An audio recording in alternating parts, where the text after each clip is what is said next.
Hi friends, welcome to my channel. இன்றைக்கி நம்ம என்ன பார்க்க போகிறோம்னா, ஆடிப்பெருக்கு அன்னைக்கு அம்மனுக்கு வைக்க போகிற நெய்வேத்தியம் தாங்க பார்க்க போகிறோம். வாங்க இது எப்படி செய்யலான்றதை பார்க்கலாம். இதுக்கு நான் ஒரு பெரிய கடாயை எடுத்துருக்கேங்க. அதில் 2 டீஸ்பூன் அளவுக்கு நெய் சேர்த்துக்கலாம். நம்ம சேர்த்துருக்க நெய் நல்லா உருகி வரட்டுங்க. இப்போ பாருங்கள், நெய் நல்லாவே உருகி வந்துருச்சு. இதில் நம்ம 10 to 15 முடிய முந்திரி பருப்புகளை நம்ம சேர்த்துக்கலாம். நெய்யிலேயே நல்லா நம்ம வறுத்து எடுத்துக்கலாங்க. முந்திரி பருப்பை நெய்யில் நல்லா வறுத்தாச்சுங்க. அது தனியாக நம்ம ஒரு பவுலில் எடுத்து வச்சுக்கலாம். அந்த நெய்யிலேயே நம்ம 250 கிராம் அளவுள்ள ரவையை நம்ம சேர்த்துக்கலாங்க. நம்ம சேர்த்த ரவையை நல்லா நெய்யிலேயே வறுத்துக்கலாம். ரவை சேர்த்ததுலேருந்து கைவிடாமல் கொஞ்சம் வறுத்துக்கலாம்.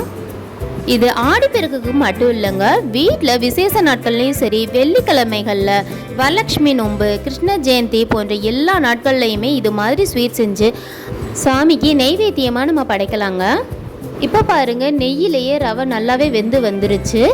ரவை இன்னும் கொஞ்சம் வேகிறதுக்கு நம்ம தண்ணி சேர்க்கணுங்க. 1 கப் ரவைக்கு 2.5 கப் அளவுள்ள சுடு தண்ணி நான் சேர்த்துருக்கேன். நம்ம எந்த கப்பில் ரவை அளந்தோமோ அந்த கப்லேயே நான் 2.5 கப் அளவுக்கு நான் தண்ணி சேர்த்துருக்கேங்க. நம்ம சுடு தண்ணி சேர்க்குறனால ரவை நல்லா சீக்கிரமாகவே வெந்துடும். பாருங்கள், தண்ணி நல்லாவே கொதி வர ஆரம்பிச்சிருச்சு. கைவிடாமல் கொஞ்சம் நம்ம கிண்டிகிட்டே இருக்கணுங்க, இல்லைன்னா கட்டி பட்டுரும். நீங்கள் வறுத்த ரவை பாக்கெட்டை வாங்கி யூஸ் பண்ணியிருந்தாலுமே இன்னொரு தடவை நல்லாவே வறுத்துக்கங்க. அப்போ தான் நல்லா மணமாகவும் நல்லா டேஸ்ட்டாகவும் வரும். 2 to 3 நிமிஷம் முடிய ஆகுங்க இந்த தண்ணி ஃபுல்லாமே வற்றுறதுக்கு. அது முடிய நம்ம கைவிடாமல் கிண்டிகிட்டே இருக்கணும். இப்போ பாருங்கள், தண்ணி ஃபுல்லாமே நல்லாவே வற்றிருச்சு. இந்த ஸ்டேஜில் நம்ம சர்க்கரையை ஆட் பண்ணிக்கலாங்க. நான் 1 கப் ரவைக்கு 1 கப் சுகர் சேர்த்துருக்கேங்க. உங்களுக்கு இன்னும் தித்திப்பாக வேணும்னு நினச்சிங்கன்னா இன்னும் ஒரு 1/4 கப் அளவுக்கு சுகர் சேர்த்துக்கலாம். சுகர் சேர்த்ததுக்கப்புறம் நல்லா கிளறி விட்டுறணும். நம்ம சுகர் சேர்த்ததுக்கப்புறம் நல்லா இலகி வரும், அதாவது தண்ணி பதமாக வரும். எப்போவுமே ரவை வெந்ததுக்கப்புறம் நம்ம சுகர் சேர்க்கணுங்க, இல்லாட்டி ரவை ஃபுல்லாமே அப்படியே முழுசாக நின்றும், வேகாது. இந்த ஸ்டேஜில் நம்ம ஃபுட் கலர் சேர்த்துக்கலாங்க. ஒரு 1/2 டீஸ்பூன் அளவுக்கு நான் சேர்த்துருக்கேன். உங்களுக்கு ஃபுட் கலர் பிடிக்கலைன்னா அதை ஸ்கிப் பண்ணிக்கலாங்க. மஞ்சத்தூள் இருந்துச்சுன்னா மஞ்சத்தூள் கூட சேர்த்துக்கலாம். மஞ்சத்தூள் வேணாம்னா குங்குமப்பூவை நல்லா தண்ணியில் கரைச்சி அதுலேயும் சேர்த்துக்கலாங்க. நம்ம சேர்த்துருக்க சுகர் ஃபுல்லாமே அப்படியே இலகிருச்சு பாருங்க. சுகரில் இருக்க தண்ணி ஃபுல்லாமே வற்றின உடனே அப்படியே கரெக்டான ஸ்டேஜுக்கு வந்துடும். நல்லா தண்ணியாக இருக்கேன்னு கவலைப்பட வேண்டாம். நம்ம பாருங்கள், கைவிடாமல் கிளற கிளற அப்படியே கலர்ஃபுல்லாக மாறி வந்துருச்சு பாருங்கள். இப்போ நான் சொல்கிற டிப்ஸ் ரொம்பவே முக்கியமான டிப்ஸுங்க.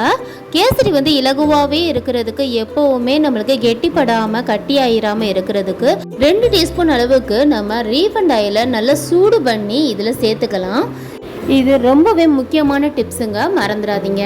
இந்த டிப்ஸை கண்டிப்பாக ஃபாலோ பண்ணி பாருங்கள், ரொம்பவே நல்லா இருக்கும். ரொம்ப நேரத்துக்கு கெட்டிப்படாமையே இருக்கும். நெய் மட்டுமே சேர்த்து செய்கிறதுனால நம்மளுக்கு திகட்ட ஆரம்பிச்சிடும். ஆனால் இதே மாதிரி நம்ம ரீஃபண்ட் ஆயில் சேர்த்தோம்னா ரொம்பவே டேஸ்ட்டாகவும் இருக்கும்.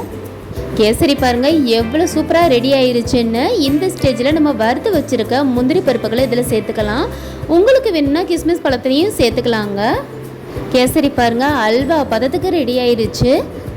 கேசரி வைக்கிறதுக்கு எப்போவுமே 8 to 10 நிமிஷம் முடிய ஆகுங்க. அடுப்பை எப்போவுமே லோ ஃப்ளேம்லேயே வச்சே நீங்கள் கிளறுங்க. அப்போ தான் அடிப்பிடிக்காமல் இருக்கும், ரொம்ப டேஸ்ட்டாகவும் வரும். அம்மனுக்கு நெய்வேத்தியம் ரொம்ப சூப்பராகவே ரெடி ஆயிடுச்சு பாருங்கள்.